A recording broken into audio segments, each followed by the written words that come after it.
50,000 লোক এবং তার সঙ্গে যদি 4 করে করো তাহলে প্রায় 2 লক্ষ 2.5 লক্ষ লোক এত বড় ইন্ডাস্ট্রি। চলতে চলতে সমস্যা থাকে, আবার চলতে চলতেই সমস্যা মিটে যায়। আমাদের এরকম অ্যাজ কোনো সমস্যা ছিল না। কাজ করতে গেলে অনেক রকম মতবিরোধ থাকে, মত পার্থক্য থাকে, বাট আমরা আজকে সবাই মিলে একসঙ্গে বসলাম, সলভ। কিন্তু আজকে বসাটাও দরকার ছিল। আমাদের সব সলভ হয়ে গেছে, আর কোনো অসুবিধা নেই। আর কিছু প্রশ্ন? দাদা কি কি সিদ্ধান্ত নিলেন? সিদ্ধান্ত আমরা আমাদের নিজেদের মতো করে নিয়েছি। আমাদের ঘরের সিদ্ধান্ত তো বাইরে বলা যায় না, কিন্তু আমরা যে উদ্দেশ্য নিয়ে বসেছিলাম সেটাই।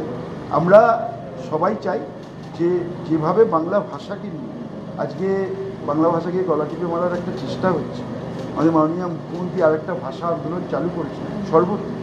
কেউ বলছেন বাংলা নাকি কোনো ভাষাই নেই, রবীন্দ্রনাথ ঠাকুরের ভাষা নাকি ভাষাই না। তো সেইটা নিয়েই হয়েছে।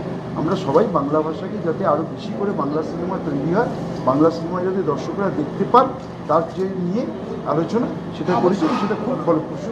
আর অরূপদাকে ধন্যবাদ আছে। ভারতের ক্ষেত্রে এই ভাষা নিয়ে যে সমস্যাটা তৈরি হচ্ছে সিনেমার ক্ষেত্রে যেটা হয়, বাংলার ক্ষেত্রে যেটা হচ্ছে, আমরা সেগুলো নিয়ে আজকে ডিটেলস আলোচনা করেছি এবং আমরা এইটুকু বলতে পারি বাংলায় বাংলা সিনেমাই প্রাধান্য পায়।